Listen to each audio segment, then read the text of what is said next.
With the 2022 general elections just weeks away, the issue of the possible abuse of COVID-19 entry protocols into St. Kitts and Nevis has been elevated to the Attorney General's office by the Concerned Citizens Movement.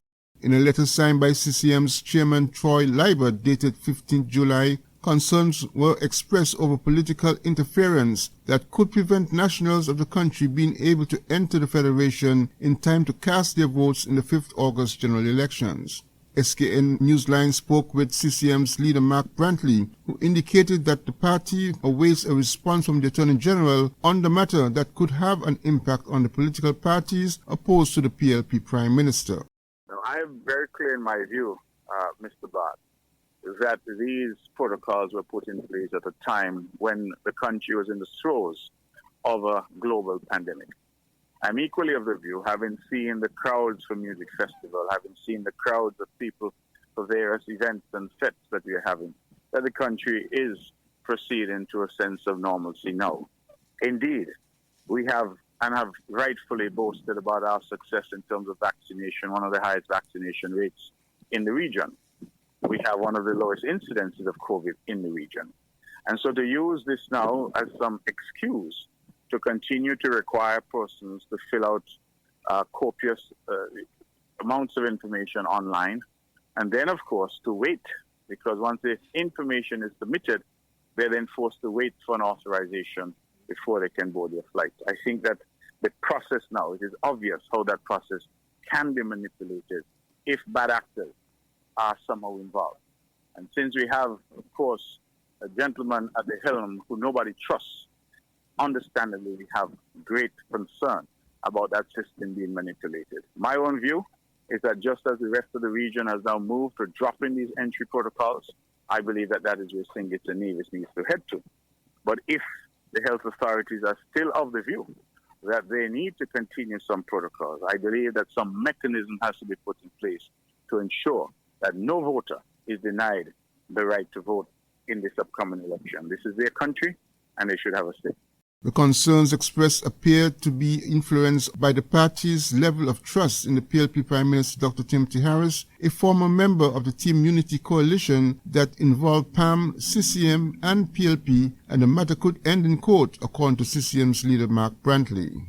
Based on what we have seen, I think that it is common ground. We cannot trust Dr. Timothy Harris to do the right thing. And so the idea that you are controlling who can come in and who cannot, when you are yourself involved in an election, really points out the serious concern that we have. It means essentially that those who support PAM, Labour, NRP, CCM are at the mercy of a system controlled by Timothy Harris, who has demonstrated that he has no absolute distinction in his mind between his political party and the government. They are one as far as he's concerned. And so it is as if you're going into a match, a contest of some kind, and the referee is working with one of the contestants. That cannot be the case. And so that is why we have written to Mr. Byron, who continues to hold on to the position of Attorney General, and to say to him that this will be a matter for serious legal challenge if it comes to that, because we will not allow any manipulation of the system to favor one side or the other. The PAM and CCM members of the former Team Unity government have expressed their intention to form a new coalition after the elections should they succeed at the polls. Glenn Bart reporting for SKN Newsline. The Ministry of Health is denying reports that St. Kitts and Nevis had its first case of monkeypox on Sunday. A press release from the ministry said 4 other CARICOM member states have been affected by the travel of infected individuals and their close contacts so far. However, the monkeypox outbreak has not affected St. Kitts and Nevis yet, and there are no plans for border closure. Monkeypox is a rare disease caused by infection with the monkeypox virus, which is part of the same family of viruses as smallpox. Monkeypox is rarely fatal. Symptoms include fever, chills, muscle aches, swollen lymph nodes, exhaustion, and a typical rash that looks like pimples or blisters inside mouth, on face and other parts of the body like hands, feet, chest, genitals, or anus. The rash goes through distinct stages before healing completely, The illness typically lasts 2 to 4 weeks. The monkeypox virus can spread from person to person through direct contact with an infected person, touching contaminated clothes or linen of infected persons, and mother-to-child transmission through pregnancy. Monkeypox is a different virus from the virus that causes COVID-19. Monkeypox is much harder to transmit. There is a limited likelihood of the spread of this disease in the Caribbean region. Based on the latest recommendations made by the Pan American Health Organization and Caribbean Public Health Agency (CARPHA), regarding monkeypox, there should be no restrictions on the entry of persons or imported goods from any country at this time. The Ministry of Health will continue to be vigilant for the importation of this virus and any other communicable disease, and the people of the Federation will be updated accordingly. August 5th is Election Day, and SK Newsline, your #1 news source in St. Kitts and Nevis, has all the news, action, and information on Election Watch, a webpage dedicated totally to all things election. Log on to www.sknewsline.com, click on Election Watch, and stay tuned to all things elections, including live public meetings from the various political parties. All this leading up to the August 5th poll. Election Watch on SKN Newsline, your trusted news source for election 2022. When you're looking to sell, buy, rent, or manage a property, your answer has to be Diamond Real Estate and Management St. Kitts, Dreams. They provide oversight of real estate and physical property in St. Kitts and Nevis, perform regular maintenance, utility payments, and safety checks to ensure your property is well kept. Dreams manages and optimizes your rental listing, recruits tenants, and much more. Looking to sell that parcel of land or property, or dreaming of owning your own? Trust Dreams under the leadership and experience of its CEO, Velma Merchant. Many can attest to her professionalism and customer service. Diamond Real Estate Management St. Kitts. Call 663-7326 or visit their office at 15 Shadwell Industrial Estate, making your real estate dreams come true. When visiting St. Martin, you want clean, affordable accommodations. You need Midtown Motel in the heart of Phillipsburg, a place where you can relax, take a stroll on Great Bay Beach, and that provides you easy access to great shopping. Midtown Motel, located on Front Street, Phillipsburg, St. Martin. Call Midtown Motel at 721-542-0614 and book your stay today. The SKN Newsline website now offers you more news. Log on to www.sknnewsline.com for local, regional, and international news. You can also watch the latest newscast and keep abreast with news in sports, all from sknnewsline.com. That's www.sknnewsline.com. News at your fingertips.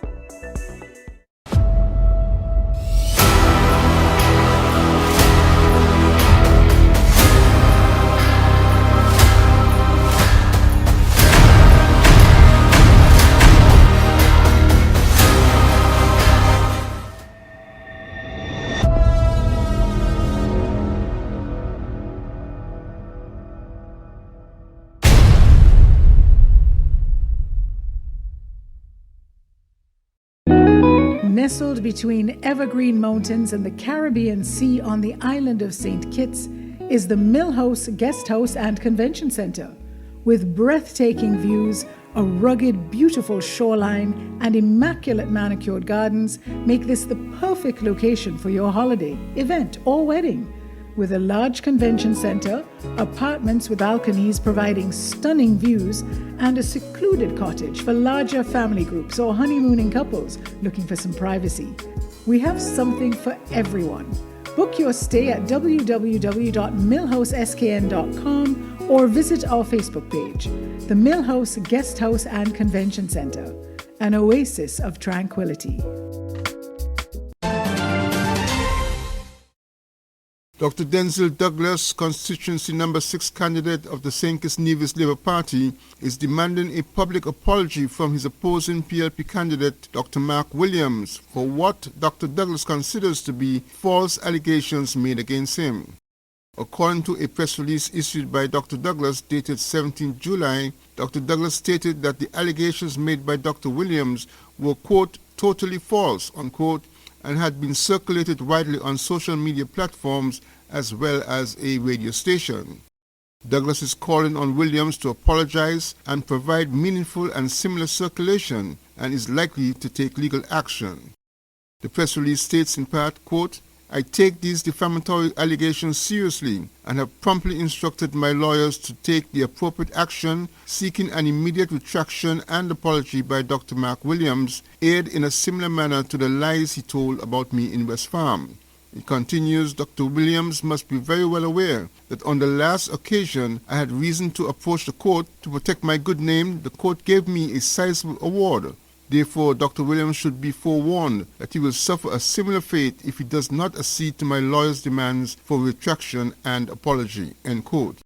According to the press release, the defamatory statements were made at a PLP public meeting in West Farm on 15th July 2022. Glenn Bart reporting for SKN Newsline. The Nevis Historical and Conservation Society, NHCS, has announced plans to erect a life-size statue of Alexander Hamilton, Nevis's native son and founding father of the United States. In a press release from the Nevis Department of Information, Ms. Janelle Nisbet, director at NHCS, said the society's membership is extremely proud and excited to be adding to the existing collection of artifacts that celebrate Alexander Hamilton's legacy in Nevis. The statue, Ms. Nisbet noted, will be a bronze Alexander Hamilton statue depicting Hamilton as a young man on the grounds of the Museum of Nevis History on July 22nd. The statue, she said, was donated by Robin Summers, a member of the NHCS, through the Alexander Hamilton Awareness Society, which is assisting with coordinating the efforts to have it erected here in Nevis. Mr. Tom Oller, Vice Chairman of the Alexander Hamilton Awareness Society in the U.S., is in Nevis for the unveiling of the statue and is to attend a number of activities being held to celebrate Alexander Hamilton. But on social media, some persons were not too excited about the erection of a statue to Mr. Hamilton. Some believe that Hamilton, according to some research released lately, owned slaves and as such should not be accorded a statue. One commentator said, "This is indeed a travesty. I am deeply saddened by this news." Another said shameful, and another very troubling. One commentator said extremely troubling and disconcerting.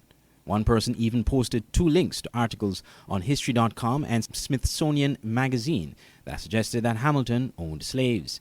Despite these concerns, which were posted online over the past 2 days, plans are afoot to celebrate the unveiling of the statue on Nevis.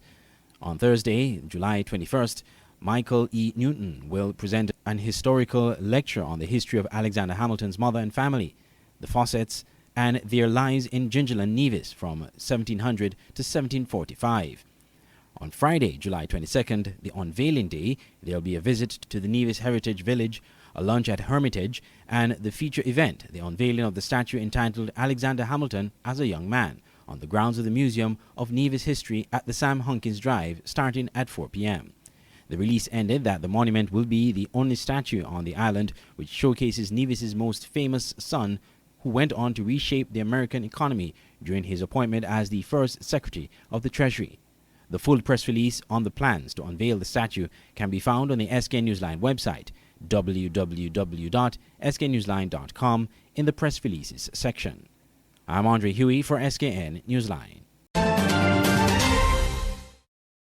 August 5th is Election Day, and SK Newsline, your #1 news source in St. Kitts and Nevis, has all the news, action, and information on Election Watch, a webpage dedicated totally to all things election. Log on to www.sknewsline.com, click on Election Watch, and stay tuned to all things elections, including live public meetings from the various political parties. All this leading up to the August 5th poll. Election Watch on SKN Newsline, your trusted news source for election 2022. If you're looking for a place to host that special event, conference, meeting, social event, party, whatever the occasion, your best option is the Millhouse Convention Center in Palmetto Point, St. Kitts. Located on the picturesque Garvey's Estate, the Millhouse Guest House Convention Center has enough space for outdoor events overlooking the Caribbean Sea. If you're looking indoors, the center is equipped with amenities needed to make your event a success. And by combining both spaces, you're sure to have a memorable event, no matter the occasion. Call the offices at Millhouse Guest House and Convention Center to book your next event on simply the most beautiful place in St. Kitts. Call 668-1392. Millhouse Convention Center at Garvey's Estate, Palmetto Point, St. Kitts, making your event memorable. It's the new and improved SK Newsline Android mobile app. With the SK Newsline app, you can watch your news reports, the SK Newsline newscast, sports, special features, and so much more. You can also send us a WhatsApp or call us directly. Go in the Google Play Store, search SK Newsline, and download the app today. The SK Newsline mobile app. News on the go.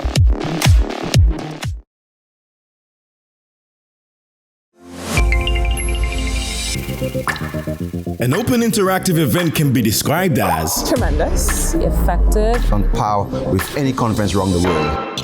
From exhibitions to trade shows, corporate events to product launches, from press events to political functions. We are the secret sauce behind events that make you go, wow. We've staged multiple world-class events in the Caribbean and developed the skill to deliver quality in every detail, whether the event is live or fully virtual, or maybe even somewhere in between. At Open Interactive, we got your events covered. Get your free quotation today at www.madebyopen.com.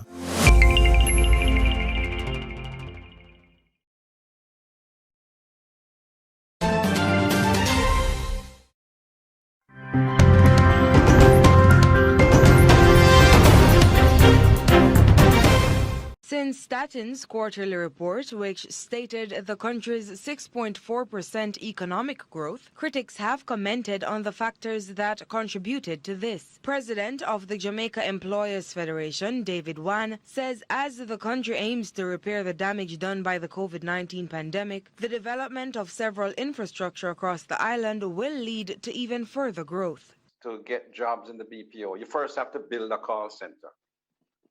So the growth in the BPO jobs is followed closely by construction of new buildings. So a lot of the reason for the low unemployment rate is the construction activities. He says the other factors that indicate the possibility of further growth in subsequent quarters is the unemployment rate. One adds that the country's unemployment rate and the development of infrastructure works in tandem. We need to find a way to bring these people back into the labor force so they can be productive and help the country and reduce the crime, because less persons that are unemployed and outside the labor force, generally speaking, that can be a fuel for illegal activities, etc. However, Wan says the country would experience even further growth if persons outside the labor force would be persuaded to seek employment. I did a quick calculation. Of the 740,000 persons outside the labor force, if we could get 100,000 persons employed at minimum wage, that payroll activity for the 100,000 persons at minimum wage is the equivalent of about 2% of GDP. He says their shift in employment status could increase the country's GDP by 2%. Nasika Aliman, CVM Live.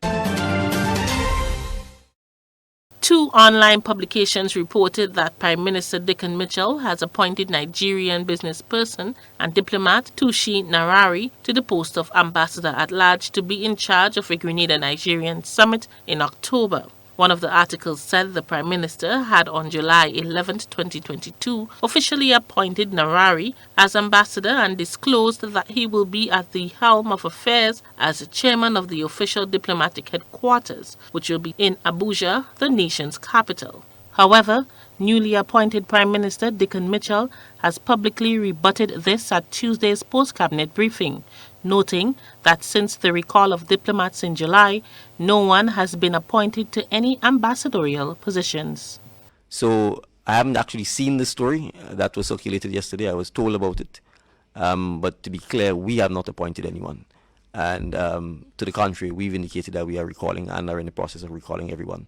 So that's the most I can say. I don't know the basis or the genesis for the story. If there were appointments that were made by the prior administration, the same applies. Whether they were made 2 or 3 years ago or whether they were made 6 days before the elections, the same applies. We are recalling everyone. Prime Minister Mitchell also added that he is not aware of any Grenada-Nigerian summit to be held in Grenada in October. When asked about the picture circulating with one of the articles depicting him and the Nigerian businessman shaking hands, he explained what occurred. I met the gentleman last Monday evening. It was a courtesy call that he asked to pay to me. He was accompanied by another Grenadian who also was appointed as a diplomat by the prior administration, and when he made that courtesy call, he asked for a photo, and the photo was given. When I met the gentleman, I certainly was not under the impression, nor did he convey to me, that he had been appointed as any diplomat. The Prime Minister also made it clear that when such a position is appointed to persons, the public will be notified through the proper channel. For GBN News, I am Rena Pett Thomas reporting.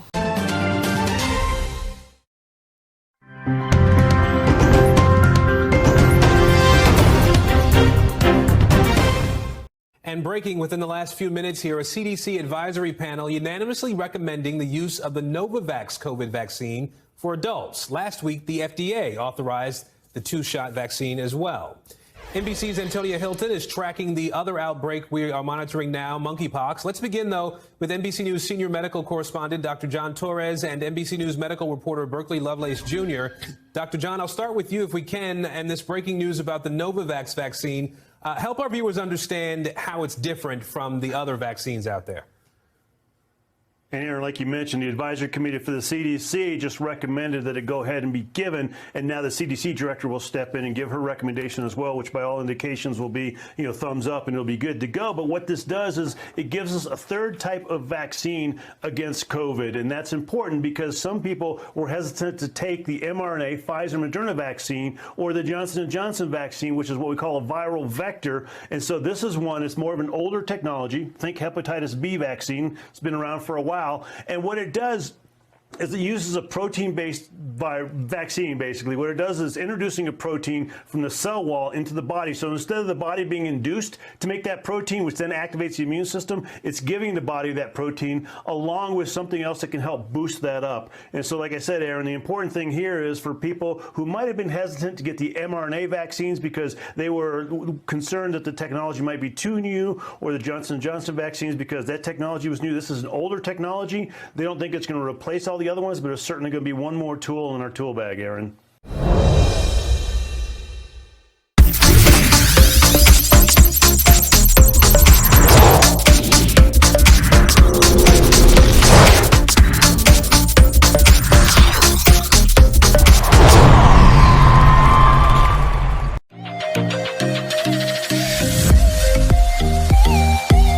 Mantab came from behind to draw 2-2 with Elko Limited Security Forces in the SKNFA Division 1 Final Four playoffs played on Tuesday at the Warner Park. Lesbert Jeffrey scored twice for Security Forces in the 30th and 61st minute.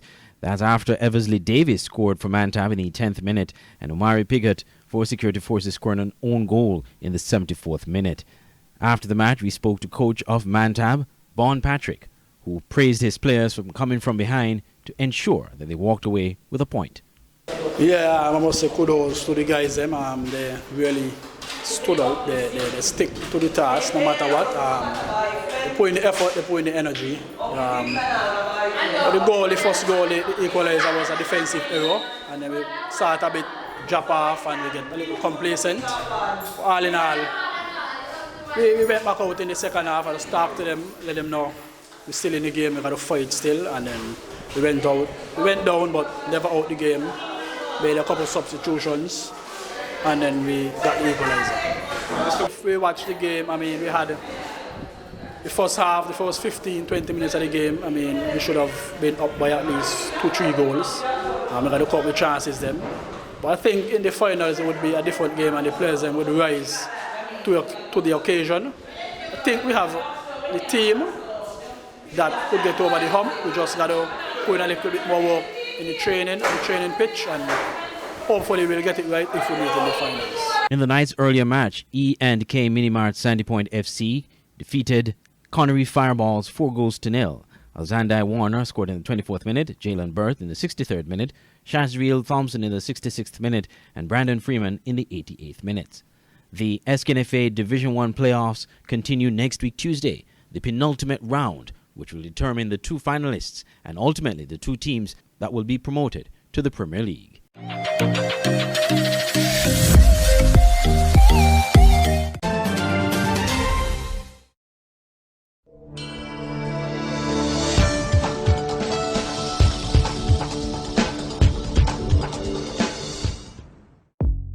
Welcome to the SKN Newsline Weather Report. I am Janil Boone. Here is a look at the forecast for St. Kitts and Nevis.